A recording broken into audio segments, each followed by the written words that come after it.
मसाइल हमेशा डिस्कस होते हैं, लेकिन हल ज़ाहिर है कोई ना कोई निकाले। और आप जो बता रहे थे उसमें मेरे जहन में ये सवाल आया कि अब काबुल से मामला उठाने की बात फॉरेन ऑफिस ने की है, इंडिया को ब्लेम किया है, काबुल से मामला उठाने की बात की है, तो पाकिस्तान फौरी तौर पर कैसे रिएक्शन देगा, बदला कैसे लेगा? देखिए, पहले भी तो बड़े मसले बनते रहे हैं ना, तो प्रोटेस्ट करते रहे कि जी आपने BLA को पनाह दी हुई है, आपने TTP को पनाह दी हुई है, ये तो बातें चलती रही है ना। तो ये तो तालिबान हैज़ नॉट घास नहीं डाला आपको। मगर अब जो नई सिचुएशन हो रही है, जिसका इशारा मैंने दो तीन पहले प्रोग्राम किए उसमें किया था कि अफ़गानिस्तान के अंदर सिविल वॉर की खतरा बढ़ता जा रहा है और वहाँ डिविजन्स क्रिएट होनी शुरू हो गई बिटवीन दी अखुंज़ादा ग्रुप। ये मैंने 2-3 दफ़ा इसका जिक्र किया है। मैं समझता हूँ ये अब तेज़ी पकड़ेगी। उसकी वजह यह है कि हक़ानी साहब जो है, सिराज हक़ानी साहब, वो अब अफ़गानिस्तान में नहीं है जी। तो हक़ानी साहब जो है वो अब पहले दुबई में थे, फिर मैंने सुना कहीं और थे, फिर अब मैंने सुना कि वो आके पनाह ले रही है उन्होंने। तो और अखुंज़ादा साहब ने उनके ऊपर भी हेड मनी लगा दी। तो और so he seized, Akhundzada is strengthening himself. तो डिविजन्स तो हो गई ना अफगानिस्तान के अंदर खुली। तो अब Pakistan will definitely, in my view, rules के अंदर they will also change the rules विज़ away Afghanistan. बहुत हो गया, बढ़िया आपको समझाया है, आप नहीं सुन रहे, तो ठीक है, फिर regime change.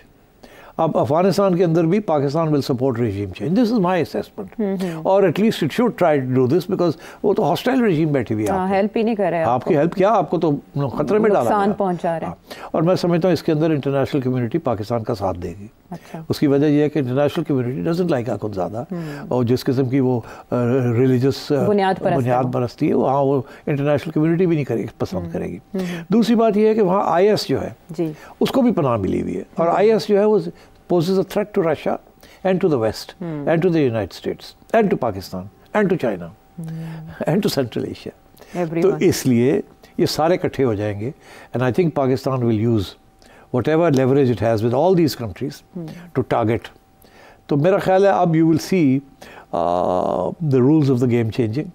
Pakistan will seek the support, इन मुल्कों के सपोर्ट लेंगे, और मेरा ख्याल है अब कोशिश होगी कि BLA, TTP and IS Khorasan तीनों को डिग्रेड करने की कोशिश की जाएगी with help from various quarters. ठीक है, because without that and possibly regime change, ये अगर एजेंडा पे आ जाती है बात, तो फिर ये पाकिस्तान अपने आप को प्रोटेक्ट कर सकता है।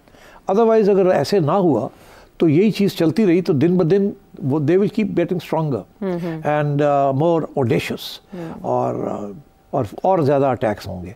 अभी तो आप बलूचिस्तान में अटैक्स दे रहे हैं, कल को खुदा ना ख्वास्ता फैल जाएगी तो अल्लाह ही रहम करे, फिर क्या करेंगे? अगर 80-80 लोग बलूचिस्तान में आ सकते हैं बॉर्डर क्रॉस करके, तो फिर क्या होगा? और इधर जो दूसरा बॉर्डर है वहाँ भी आपकी और अफगानिस्तान हुकूमत की नहीं बन रही, तोरखम के अंदर जो कुछ हो रहा है, वक्त वापस चला गया, उनका नाराज वापस चला गया, क्योंकि वो तो मतलब है यू हैव इश्यूज नाउ।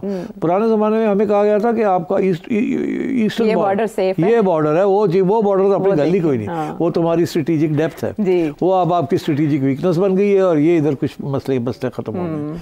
तो अब देखना ये है कि किस हद तक आपकी नेशनल सिक्योरिटी एस्टैब्लिशमेंट कोई नेशनल प्लान ऐसा बनाती है, क्योंकि डोमेस्टिक जो नेशनल प्लान बनाए हैं उससे कुछ फर्क नहीं पड़ा। अच्छा, बना हुआ है वो तो। नेशनल एक्शन प्लान 2 की बात बिलावल आज कर रहे थे, तो national action plan 2 has to be an international action plan frankly. Otherwise ये नेशनल है, ये आपकी जो इंटेलिजेंस रिसोर्सेज हैं या मैन पावर है टू थिनली स्ट्रेच्ड।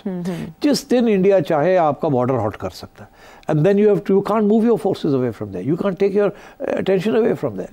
तो मैं ये देखना कि अब किस किस्म की कैलिब्रेटेड अप्रोच आपकी नेशनल सिक्योरिटी एस्टैब्लिशमेंट करेगी टू प्रोटेक्ट पाकिस्तान, बिकॉज ये secessionist movements are very dangerous.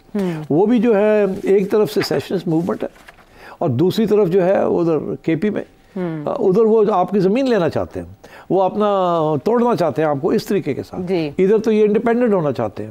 और मैं आपको एक बात बता दूँ, बहुत अरसा पहले, कुछ मेरा ख्याल 8-10 साल पहले, मैंने एक BLF के लीडर को इंटरव्यू किया था। अच्छा। वो लंदन में थे, मैंने उनको इंटरव्यू किया। वो इंटरव्यू यहाँ शाया हुआ। उसमें मैंने उनसे ये पूछा था कि कहा जा रहा है कि आप अमेरिका की या इंडिया की मदद ले रहे हैं, तो क्या इसमें कोई सदाकत है कि नहीं? तो उन्होंने कहा कि मुझे अगर शैतान भी देगा, मदद करेगा, तो हम उनसे लेंगे, क्यों नहीं, हम तो चाहेंगे कि इंडिया और अमेरिका हमारी हेल्प करे।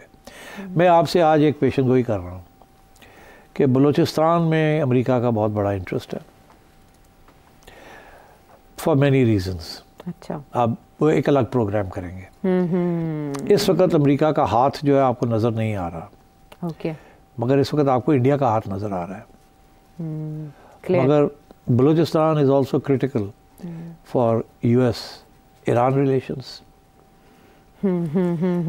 and for US China relations. Yes. Okay? Okay. तो India can play a very important proxy role. हाँ। तो इसलिए we don't know behind the scenes क्या बातें हो रही हैं बिटवीन इंडिया एंड अमेरिका, आगे क्या होंगी, पहले क्या हुई हैं।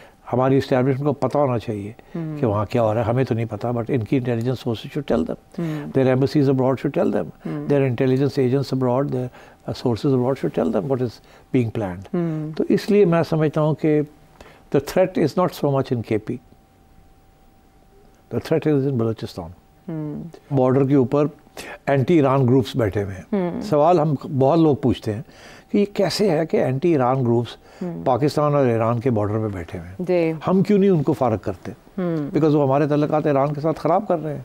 बिकॉज फिर ईरान भी पनाह दे रहा है ना बलोचों को। वहाँ भी तो मसला है ना ग्रेटर बलोचिस्तान का। ईरान को भी तो खतरा है ना कि ये बलोचिस्तान मूवमेंट जो है ये ग्रेटर बलोचिस्तान मूवमेंट ना बन जाए। और अमेरिका का तो इंटरेस्ट है इसमें, आप समझ रहे हैं। वो तो घेराव कर रहा है ईरान का, और आपके न्यूक्स का मसला है। तो इसलिए these are complicated issues. I hope कि हमारी नेशनल सिक्योरिटी एस्टैब्लिशमेंट के अंदर खुली डिबेट एंड डिस्कशंस होती हैं, policies are going to be formulated. ये इस वक्त अनफॉर्चुनेटली हमारी एस्टैब्लिशमेंट जो है वो फोकस्ड है ऑन पॉलिटिकल स्टेबिलिटी, बिकॉज वो भी बड़ी ज़रूरी है।